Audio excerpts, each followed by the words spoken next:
Hello friends. आज जो हम बात करने वाले हैं वो बात करेंगे एक्सपोर्ट बिजनेस स्टार्ट करने से पहले आपको कौन कौन से डॉक्यूमेंटेशन चाहिए। यानी इन शॉर्ट, अगर आप एक्सपोर्ट इंपोर्ट बिजनेस स्टार्ट करने वाले हैं तो आपको कौन कौन से डॉक्यूमेंटेशन चाहिए होंगे। अच्छा, यहाँ पे एक सेकंड पॉज करिए और सोचिए, अगर मैं आपको बोलूँ कि आपकी आइडेंटिटी क्या है तो आप क्या बोलेंगे? ये मेरा आधार कार्ड है, ये मेरा वोटर आईडी, ये मेरा पैन कार्ड, ये मेरा डीएल है। तो आप इससे मेरी आइडेंटिटी चेक कर सकते हैं। इसी तरह बिजनेसेस की भी अपनी आइडेंटिटी होती है, बिजनेसेस के अपने सर्टिफिकेशंस होते हैं, अपने डॉक्यूमेंटेशन होते हैं जिनसे वो बिज़नेस पहचाना जाता है। तो ये होती है एक्सपोर्ट बिजनेस आइडेंटिटी।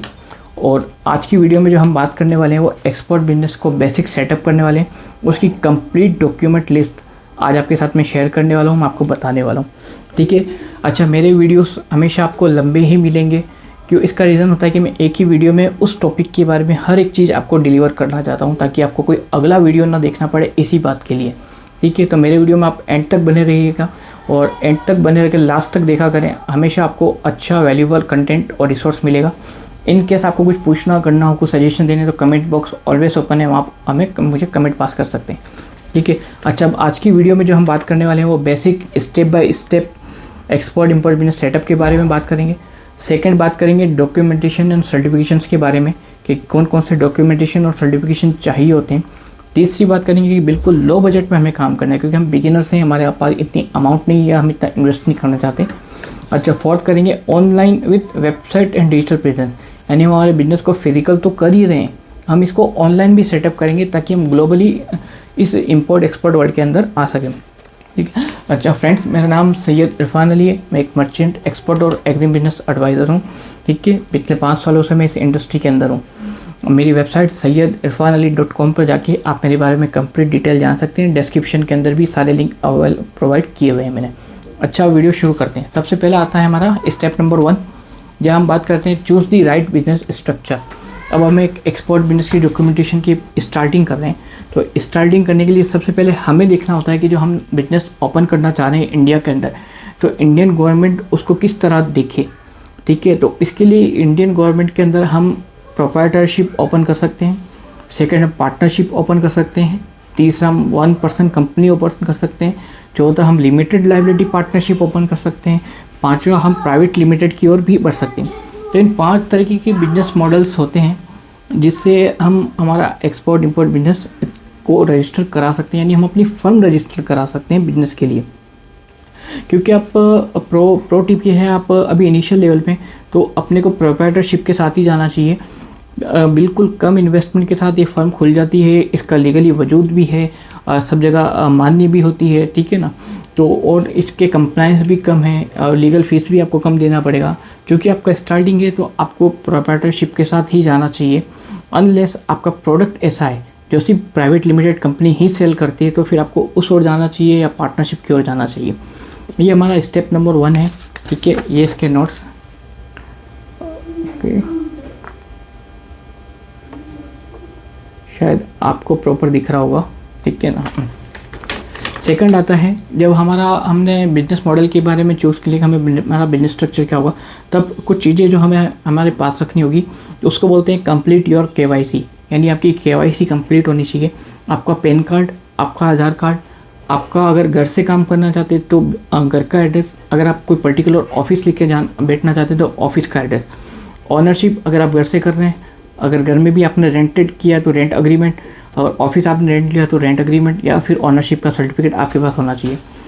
इसके अलावा आपके पास इलेक्ट्रिसिटी बिल होना चाहिए पर्टिकुलर जगह का, क्योंकि ये आपके एड्रेसेस को वेरीफाई करने के लिए काम आएगा। कुछ पासपोर्ट साइज फ़ोटो आपके पास होने चाहिए। ठीक है। ये हमारा स्टेप नंबर 2 है।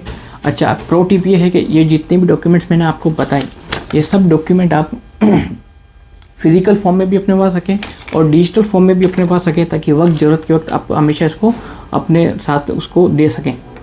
ठीक है। स्टेप नंबर 2 आ गई। अच्छा, अब स्टेप नंबर 3 की बात करते हैं। जब अपने बिजनेस स्ट्रक्चर के बारे में देख लिया, हमने हमारे डॉक्यूमेंटेशन को सबको साइड करके रख लिया, तब हमें अप्लाई करना है GST नंबर अप्लाई करना है। सेकंड, हमें IEC code, import export code apply करना है। तीसरा, हमें MSME सर्टिफिकेट अप्लाई करना है। ठीक है ना। स्टेप 3 के अंदर आपको GST, क्योंकि आप एक्सपोर्ट इंपोर्ट बिजनेस को बिना GST नहीं कर सकते, आपको GST लेना मैंडेटरी और कंपलसरी है एक एक्सपोर्टर के लिए। GST पोर्टल पे भी आप अपनी फ़ाइल ओपन करके ले सकते हैं। अच्छा, पर मैं चाहता हूँ कि आप इसको किसी प्रोफेशनल पर्सन के साथ ही लें। इसका रीज़न मैं आपको आगे बताता हूँ। सेकंड चीज़ है आईसी कोड। आईसी कोड मिलेगा आपको डीजीएफटी की वेबसाइट के थ्रू।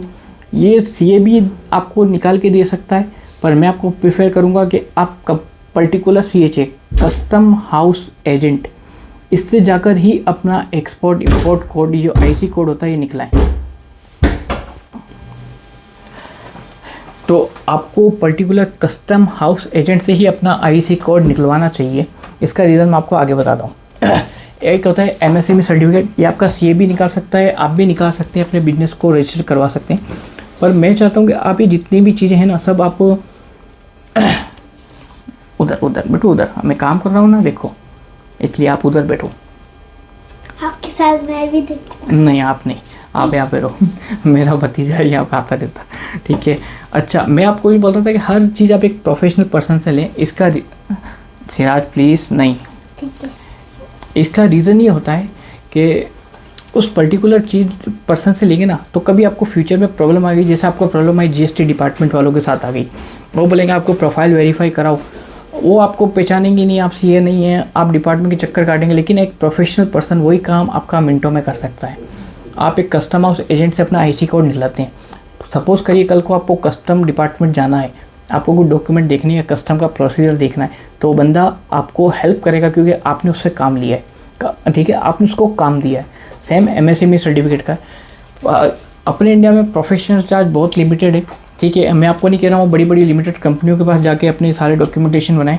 आप पर्टिकुलर पर्सन के पास जाएँ ना, जो सिंगल पर्सन काम कर रहे होते हैं सिटी के अंदर, उनके पास जाएं, वो आपको अच्छे से ये सारी सर्विसेज ऑफर करते हैं, आपको सपोर्ट करेंगे, आपको कोऑपरेट करेंगे।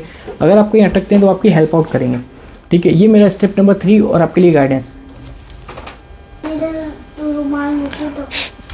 अब ये जो आता है वो स्टेप नंबर हमारा 3 हो गया, ठीक है ना। ये 3 का अगर आपको स्क्रीनशॉट कॉपी करना हो, ये 3, ठीक है। अब आगे स्टेप नंबर 4। जब हमने हमारा GSTN अप्लाई कर लिया, MSME अप्लाई कर लिया, IC कोड ले लिया, तब हमें एक करंट अकाउंट एक नेशनलाइज बैंक के साथ खुलवाना है, ठीक है ना। वो करंट अकाउंट आपका कुछ क्राइटेरिया फुलफिल करना होना चाहिए। आप जिस भी बैंक में जाएं, उनसे पहला सवाल ये पूछें कि आपकी फॉरेक्स डिवीज़न है या नहीं, आप जो फॉरेक्स ट्रांजेक्शन इस ब्रांच में हैंडल करते हो या नहीं करते हो, ठीक है। अगर वो ब्रांच बोलती है हम नहीं करते, तो आपको उस ब्रांच में अकाउंट नहीं खुलवाना है, आपको सेकंड ब्रांच जाना है, थर्ड ब्रांच जाना है। अच्छा, जिस भी ब्रांच जाएँ उनको करंट अकाउंट खुलवाते ही, ओपन करते ही साफ बोल दीजिएगा कि मैं करंट अकाउंट खुलवाते ही मुझे AD कोड आप देंगे, साथ के साथ देंगे, ठीक है ना। क्योंकि बाद में बैंक वाले इशू करते हैं, मेरे साथ भी हुआ, बहुत से लोगों के साथ होता है, वो नहीं देते, वो बोलते हैं कि स्टॉक कहाँ है आपका, आप तो कुछ बिजनेस कर नहीं रहे हो, आपका कोई शिपमेंट तो जा नहीं रहा है, तो आपको AD कोड की क्या नीड है, ऐसी बातें करते हैं। तो आपको अपना एक करंट अकाउंट खुलवाना है और साथों साथ आपको AD कोड लेना है, ठीक है। और जो कोशिश करें बैंक वही चूज़ करें जहाँ आपको डेडिकेटेड रिलेशनशिप मैनेजर मिले, ताकि आप जब भी कोई प्रॉब्लम में आए तो वहाँ से आप उससे गाइड हो सकें, ठीक है। स्टेप नंबर 4 आ गया। अब आ गया हमारा स्टेप नंबर 5। आपको याद हो तो मैंने आपको पिछली वीडियो में एक RCMC के बारे में बताया था कि जब अपन वीडियो बना रहे थे, how to start export import in low investment. तो RCMC होता है रजिस्ट्रेशन कब मेंबरशिप सर्टिफिकेट। ये वो सर्टिफिकेट है जो आपको एक्सपोर्ट प्रमोशन काउंसिल देती है। और export promotion council government of India की मिनिस्ट्री ऑफ कॉमर्स के अंदर आने वाली काउंसिल से, हर प्रोडक्ट के लिए गवर्नमेंट ने काउंसिल बना रखा है। उस काउंसिल का काम ही है कि पर्टिकुलर प्रोडक्ट पे एक्सपोर्टर्स को गाइड करना, मार्केट डेवलप करना, मार्केट रिसर्च करना सारा। तो आपको उसका RCMC लेना पड़ेगा। RCMC का जो सेकंड फ़ायदा ये होता है कि जो भी आपको गवर्नमेंट बेनिफिट अवेल करने होंगे, वो उस RCMC के बेस पर ही आप उस डिपार्टमेंट से कर पाएंगे। अच्छा, RCMC का एक तीसरा फ़ायदा ये भी है कि जो भी आपका पर्टिकुलर EPC है, वो ट्रेड एग्जीबिशंस भी करवाता है, B2B मीटिंग्स भी करवाता है, बाहर आपको आउट ऑफ कंट्री भी लेके जाता है, वो भी कंसेशनल गवर्नमेंट ट्रेड्स के अंदर, जिससे आप अपने बिजनेस को एक्सपेंड कर सकें। इसलिए आपको एक RCMC का अप्लाई करना है। अगर आप एग्रीकल्चर में है तो अपेडा है, स्पाइस के अंदर है तो स्पाइस बोर्ड ऑफ इंडिया है, केशू में तो केशू बोर्ड है, टोबैको में तो टोबैको का बोर्ड है, जूट और कोयत में तो जूट और कोयत का बोर्ड है। हर एक प्रोडक्ट का गवर्नमेंट ने EPC बना रखा है, उसका RCMC आप ले सकते हैं, ठीक है। स्टार्टिंग फेज में मैं आपको एक चीज़ रिकमेंड ये करना चाहूँगा कि अगर आप स्टार्टिंग है तो आप FIO, federal of Indian export import organisation का शायद इसका फुल फॉर्म है, उसका RCMC ले लें। उसकी RCMC के आप जो भी प्रोडक्ट आप एक्सपोर्ट करना चाहेंगे, फर्स्ट टाइम एक्सपोर्ट है, मर्चेंट एक्सपोर्ट करना, तो अगर मान लो आपका एक पहला प्रोडक्ट तो था पेडा से रिलेटेड, सेकंड था स्पाइस से रिलेटेड, थर्ड था आपका सेफेक्शिल यानी ये औषधि और हर्बल से रिलेटेड, तो आप 3 RCMC कहाँ कहाँ मेंटेन करोगे? इससे बेटर आप एक FIO का RCMC ले लो। ठीक है, यहाँ तक समझ गए। स्टेप नंबर 6 आता है अप्लाई फॉर DSC। DSC क्या होता है? DSC digital signature certificate. जो साइन आप नॉर्मली करते हैं वो नहीं, DSC का मतलब होता है क्लास 3B का होता है, DGFT अप्रूव्ड होता है। अगर ये DGFT अप्रूव्ड आपके पास DSC और आप किसी डॉक्यूमेंट पे साइन कर देते हैं तो वो आपका ही साइन माना जाएगा, भले आप 500 किलोमीटर दूर से साइन कर रहे हैं, 1000 किलोमीटर दूर से साइन कर रहे हैं या इंडिया के किसी और कोने से कर रहे हैं, तो DSC का किया हुआ साइन आपका ही साइन माना जाएगा। आइस गेट के अंदर बहुत सी बार आपको DSC का नीड होता है, क्योंकि आप बैठे होते हैं आपकी सिटी में, आपका CHA बैठा होता है मुंद्रा पोर्ट पर, JNPT पोर्ट पर, चेन्नई पोर्ट पर, कोयम्बटूर के पोर्ट पर, तो आपको वहाँ से बोलेगा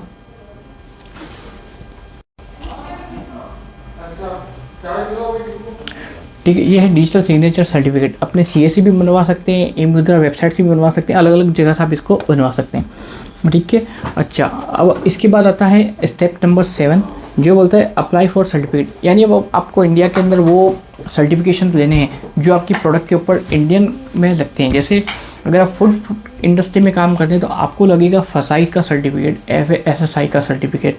आप केमिकल सेक्टर में काम करते हैं तो आपको केमिकल टाइप के जो सर्टिफिकेट वो लेने पड़ेंगे। इसी तरह आप अगर कुछ ऐसे प्रोडक्ट में जिसमें काम करने के लिए इंडिया में उन सर्टिफिकेट्स का मैंडेटरी है तो आपको वो सारे भी लेने पड़ेंगे। ठीक है, जो भी आप प्रोडक्ट चूज़ करेंगे या तो आप खुद सर्च कर लीजिए, आपको नहीं मिलते हैं तो आप मुझे कमेंट करिए, मुझे मैसेज करिए, तो मैं आपको बता दूंगा कौन कौन से सर्टिफिकेट आपको नीड लगेंगे। ठीक है, ये इसका नोट स्टेप नंबर 5, 6, 7। अच्छा, इसके बाद आता है स्टेप नंबर 8 जहाँ होता है डिजिटल सेटअप योर बिजनेस। यानी अभी तक जितना हमने काम किया वो फिजिकल सेटअप किया, जिसमें अपना बिजनेस स्ट्रक्चर कर लिया, हमारे अपने आप को रजिस्टर करवा लिया। ठीक है, इसके बाद RCMC भी अप्लाई कर ली है, DSC भी ले लिया है, और उसके बाद जो कंपनी के डॉक्यूमेंटेशन थे सारा करंट अकाउंट वगैरह वो भी खुलवा लिया है, IC का कोड, GST सारा कुछ कर लिया। हमने फिजिकल फॉर्म में हमारा बिजनेस सेटअप कर लिया। ठीक है, लेकिन उस फिजिकल फॉर्म का बिजनेस सेटअप अगर आप सपोज़ करिए US का बायर अगर इंडिया में सर्च कर रहा है कि आप कि स्पाइस एक्सपोर्टर इन इंडिया, और आपका रिज़ल्ट ऑनलाइन उसको कहीं शो तो होगा नहीं, क्योंकि आपने वेबसाइट नहीं बनाया, आपका कोई सोशल मीडिया अकाउंट नहीं है, तो आप उसको कैसे करेंगे? ठीक है ना, तो इसके लिए आता है कि अब आपको अपना बिजनेस डिजिटल सेटअप कराना है। डिजिटल सेटअप में क्या होगा? ठीक है, तो सबसे पहले आपको इसके अंदर बनाना पड़ेगा अपना एक वेबसाइट। ठीक है ना, वेबसाइट क्या है? वेबसाइट आपका आपकी दुकान का, आपके बिजनेस का, आपके ऑफिस का वो एड्रेस है जहाँ पूरी दुनिया के लोग आपके देख सकते हैं कि आप कौन हैं, आप क्या प्रोडक्ट में डील करते हैं, आपके पास क्या सर्टिफिकेशंस हैं, आप किस टाइप के बिजनेस होल्डर हैं। एवरीथिंग आपका वेबसाइट आपका बिजनेस का ब्लूप्रिंट है। सेकंड चीज़ होती है एक ईमेल, जो आप यूज़ करते हैं डेली लाइफ में, वो जीमेल होता है। ठीक है ना, ईमेल मीन्स आपका पर्टिकुलर बिजनेस का एक एड्रेस। यानी अगर कोई आपको मेल या मैसेज करे तो उस मेल मैसेज डायरेक्ट आपके इनबॉक्स में आना चाहिए। आपको एक प्रोफेशनल ईमेल यूज़ करना पड़ेगा। आपका अपना व्हाट्सएप बिजनेस नंबर होना चाहिए।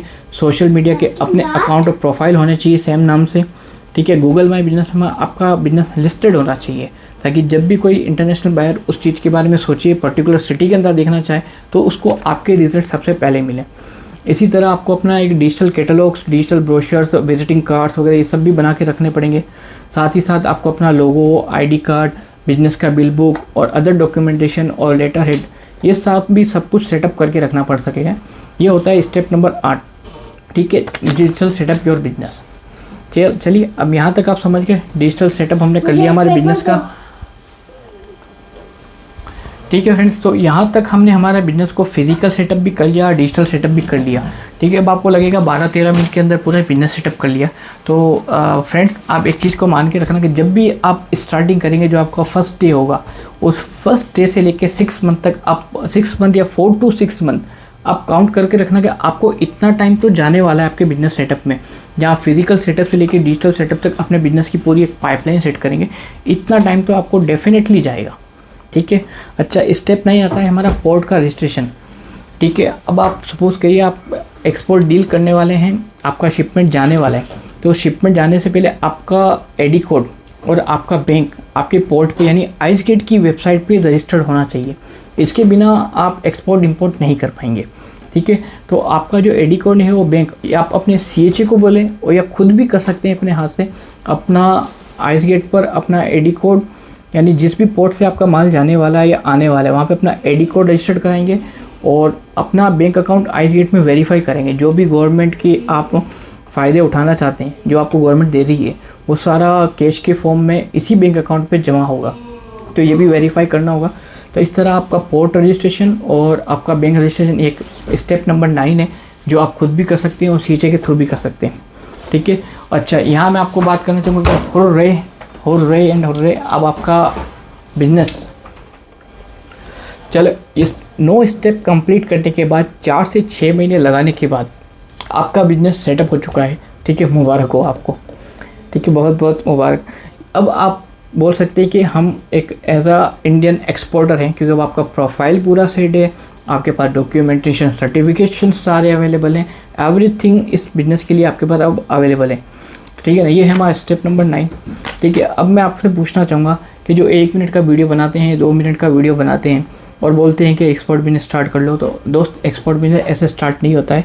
हर चीज़ एक टाइम मांगती है, एक करने का प्रोसीजर होता है और इसी स्टेप से गुजरना पड़ता है। तो मैंने आपको ये 9 स्टेप्स बताएं, ठीक है ना। ये 9 स्टेप्स वैसे मुझे याद थे, पर इसको लिखने में मेरे को है ना करीबन 1 से 1.5 घंटे लगे सारे, ठीक है। इतना टाइम मेरे को इसको लिखने में लगा है। तो इस वीडियो डिलीवर मैंने आपको सिर्फ 10 से 12 मिनट के अंदर किया है। पर आई होप कि इस वीडियो को देखने के बाद आपको कोई और वीडियो इस पर्पज़ से ही देखना पड़ेगा कि एक्सपोर्ट इंपोर्ट बिजनेस स्टार्ट करने के लिए कौन कौन से डॉक्यूमेंटेशन चाहिए होते हैं, ठीक है। अच्छा, अब मेरे लिए आप कुछ करें। अगर आपको ये वीडियो अच्छा लगा हो, इन्फॉर्मेटिव लगा हो, आपकी लाइफ में वैल्यू एड हुई, आपका नॉलेज बढ़ाओ, तो प्लीज़ वीडियो को लाइक करें, इस वीडियो को शेयर करें उन लोगों तक जो एक्सपोर्ट इंपोर्ट बिजनेस में आना चाहते हैं या आ चुके हैं या अपने आप को स्केल करना चाहते हैं, ठीक है। अच्छा, चैनल को सब्सक्राइब करके रखें ताकि आपको आने वाले टाइम में भी ऐसे ही एक्सपोर्ट बिजनेस के वीडियोस मिलते रहें। अच्छा, साथ ही साथ मैं आपको एक और चीज़ बताना चाहूँगा। अगर आप भी एक्सपोर्ट इंपोर्ट बिजनेस स्टार्ट करना चाहते हैं या आप मेरा सपोर्ट लेना चाहते हैं, तो मेरा हैंड होल्डिंग सपोर्ट आपके लिए अवेलेबल है। SayyadIrfanali.com पे जाके आप मेरी सर्विसेज देख सकते हैं और वहाँ से आप मेरे को रीच आउट कर सकते हैं। साथ ही साथ मेरा एक एक्सपोर्ट इंपोर्ट बिजनेस का मास्टरी कोर्स भी अवेलेबल है Udemy पे। 27 घंटों से ज़्यादा का कोर्स है, जिसमें मैं आपको कंप्लीट एक्सपोर्ट इंपोर्ट के बिजनेस के बारे में आपकी प्रोफाइल सेटअप, बिजनेस सेटअप से लेके इंपोर्ट कैसे कर सकते हैं आप कंट्री के अंदर, एक्सपोर्ट कैसे कर सकते हैं, पेमेंट टर्म क्या है, इनको टर्म्स कैसी है, बैंक का क्या रोल है, डॉक्यूमेंटेशन के, एवरीथिंग हर चीज़ को डिटेल में डिस्कस करते हैं, ठीक है। आप चाहो तो उस कोर्स के अंदर भी एनरोल कर सकते हैं। लिंक सारे डिस्क्रिप्शन में अवेलेबल हैं। तो आई होप आपको वीडियो समझ में होगा और ऐसे ही बेटू उस साइड मैं आपकी तरफ देखूंगा बाद में 1 मिनट। और ऐसे ही एक्सपोर्ट इंसाइट्स के लिए और ऐसी एक्सपोर्ट वीडियोस के लिए आप मुझे फॉलो करें, सब्सक्राइब करें, ताकि आपको बेटर अच्छे एक्सपोर्ट इंपोर्ट बिजनेस सीखने को मिले और आपका नॉलेज इंक्रीज़ हो। ये मेरा टारगेट है। प्लीज़ विजिट SayyadIrfanali.com, जहाँ मैं आप में से डायरेक्ट रीच आउट कर सकते हैं। मिलते हैं आपसे नेक्स्ट वीडियो में। Thank you.